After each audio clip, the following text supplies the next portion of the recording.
तो दोस्तों आज हो गया 27 जनवरी 2022 बिहार समेत देश दुनिया की बड़ी ताज़ा समाचार लेके आए सिर्फ आपके लिए। चलिए फटाफट खबर शुरू करते हैं। उससे पहले चैनल को अब तक सब्सक्राइब ना किया हो तो फटाफट चैनल को सब्सक्राइब कर दें, लाइक कर दें, शेयर कर दें ताकि इसी तरह खबर आप हर रोज देख सके। चलिए शुरू करते हैं आज की पहली बड़ी खबर। उत्तर प्रदेश में विधानसभा चुनाव से ठीक पहले जाट समुदाय से एक बार फिर समर्थन हासिल करने की कोशिश में जुटी भारतीय जनता पार्टी ने समाजवादी पार्टी गठबंधन में शामिल राष्ट्रीय लोकदल को साथ आने का ऑफर दिया है।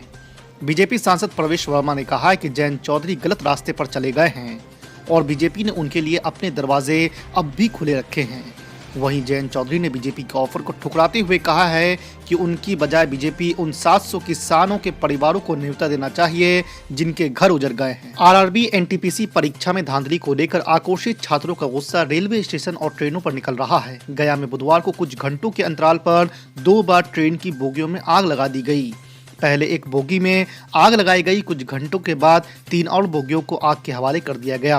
आपको बता दें कि श्रमजीवी एक्सप्रेस पर पथराव किया गया। छात्रों के आक्रोश को देखते हुए बुधवार को गया पटना के बीच चलने वाली 12 पैसेंजर ट्रेनों सहित कुल 14 ट्रेनों को परिचालन रद्द कर दिया गया है।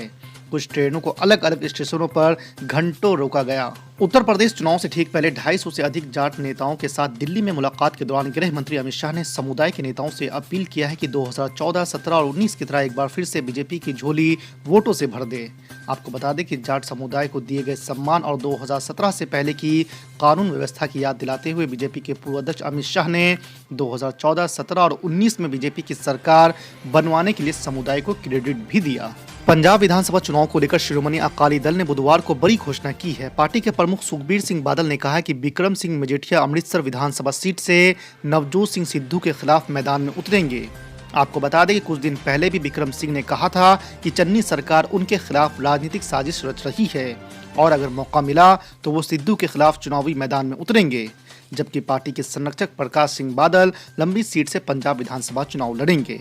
केरल में नहीं थम रही है कोरोना की रफ्तार, 49,000 पार नए केस, 63 मौतें भी हुई दर्ज। आपको बता दें केरल में कोरोना महामारी का प्रकोप जारी है। पिछले दिनों के मुकाबले राज्य में 26 जनवरी को कोरोना के मामले में मामूली गिरावट देखी गई। प्रदेश में पिछले 24 घंटे में 49,771 नए केस सामने आए। वहीं इस अवधि के दौरान 63 लोगों की मौत भी हो गई। हालांकि एक दिन पहले मंगलवार को राज्य में 55,475 नए केस सामने आए थे। बेरोजगारी को लेकर प्रयागराज में प्रदर्शन कर रहे छात्रों को पुलिस द्वारा पीटे जाने पर छात्रों के हॉस्टल में तोड़फोड़ को लेकर एक बार फिर सपा प्रदेश सरकार पर हमलावर हो गई है। आपको बता दें कि गणतंत्र दिवस के दिन भाजपा सरकार पर निशाना साधते हुए अखिलेश यादव ने कहा, जब भी युवाओं ने नौकरी और अपने अधिकार मांगे तो प्रदेश सरकार ने उन पर डंडों से प्रहार किया है। उन्होंने कहा कि यूपी सरकार ने पहले पुलिस से छात्रों को पकड़वाया और फिर उनकी पिटाई करवाई। यूपी विधानसभा चुनाव के लिए कांग्रेस ने तीसरी लिस्ट जारी कर दी है। बुधवार की देर शाम जारी कांग्रेस ने तीसरी लिस्ट में 89 उम्मीदवारों के नामों की घोषणा की है। दूसरे चरण के चुनाव को लेकर कांग्रेस ने अभी 27 सीटों पर नामों का ऐलान नहीं किया था। गुरुवार को जारी इस लिस्ट में 27 सीटों पर भी नामों की घोषणा कर दी गई है। ऑल इंडिया मजलिस इत्तेहादुल मुस्लिमीन के प्रमुख असदुद्दीन ओवैसी ने हस्तिनापुर में विनोद जाटव को प्रत्याशी बनाया है। एमआईएम के प्रत्याशियों की सूची में विनोद जाटव उन चुनिंदा हिंदू चेहरों में शामिल है जिन्हें असदुद्दीन ओवैसी की पार्टी ने टिकट दिया है। आपको बता दें कि विनोद जाटव का कहना है कि हस्तिनापुर में सभी पार्टियां बाहरी प्रत्याशियों को चुनाव लड़ा रही है। इसके चलते आज तक हस्तिनापुर का विकास नहीं हुआ। पहली बार एआईएमआईएम ने ऐतिहासिक हस्तिनापुर में वहीं का स्थानीय आदमी चुनाव में उतारा है। पहली वर्चुअल रैली है। आने वाले विधानसभा के चुनाव के लिए वर्चुअल रैली पहले की जा रही है ताकि 10 फरवरी के दिन जो एमआईएम पार्टी के जिम्मेदार हैं, वो जो कैंडिडेट है, आप उनके हक में अपने वोट का इस्तेमाल करिए। मैं सबसे पहले हस्तिनापुर की जनता को अपनी जानिब से सलाम करता हूं, नमस्कार करता हूं और आपको बताना जरूरी समझता हूं कि यहां से हमारी पार्टी के जो भागीदारी परिवर्तन मोर्चा का हिस्सा है, यहां पर हमारे कैंडिडेट जनाब विनोद जाटव साहब हैं और आप जानते हैं कि हमेशा ये देखा गया कि जो कोई भी हस्तिनापुर जीतता है वो पार्टी सरकार में आती है। एक श्राप सा लग चुका हस्तिनापुर विधानसभा को।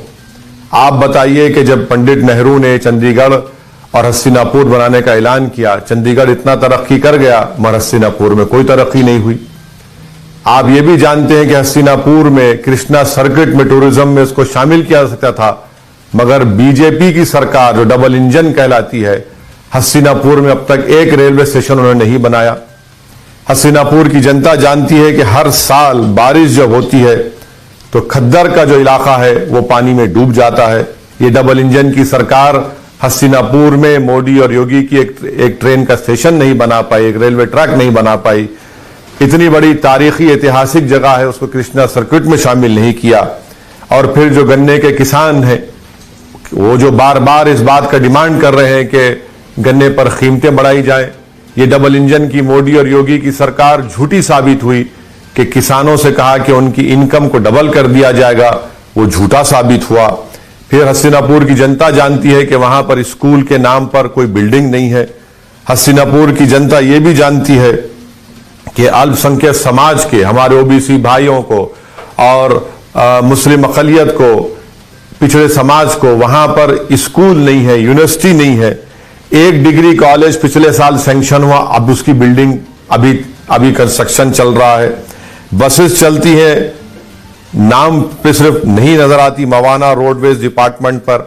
हर जगह हसीनापुर में गंदगी, कचरा और सबका साथ, सबका विकास के झूठे बातें जो बीजेपी करती है वहां पर आपको नजर आता है।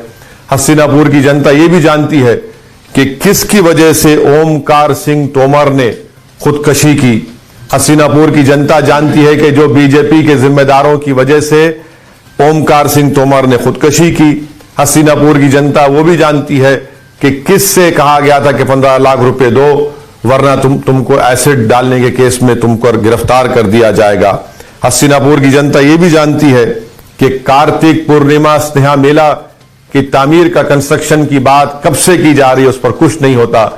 इसीलिए मैं हसीनापुर की जनता से ये अपील कर रहा हूं कि आप लोग मिलकर इस भागीदारी परिवर्तन मोर्चा, जिसमें हम बाबू सिंह कुशवाहा साहब को ये तय करे हैं कि अगर उत्तर प्रदेश की जनता हमको सत्ता देती है तो पहले 2.5 साल के लिए हमारे बड़े भाई जनाब बाबू सिंह कुशवाहा साहब इस भागीदारी परिवर्तन मोर्चा के मुख्यमंत्री होंगे और 2.5 साल के बाद हमारे दलित समाज के लोग मुख्यमंत्री रहेंगे।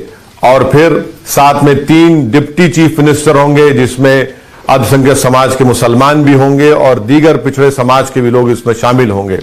मैं अब साहिबाबाद विधानसभा के जनता से अपील करूंगा कि यहां पर जो भागीदारी परिवर्तन मोर्चा के कैंडिडेट हैं पंडित मनमोहन झा, आप इनके हक में अपने वोट का इस्तेमाल करिए, जिनका सिंबल इंतखाबी निशान पतंग का है। साहिबाबाद असेंबली कॉन्स्टिट्यूंसी में आप जानते हैं कि लाखों की तादाद में हमारे पूर्वांचली भाई रहते हैं। वो मेरी बात से एग्री करेंगे, वो मेरी बात को मानेंगे कि वहां पर एक गवर्नमेंट हॉस्पिटल नहीं है।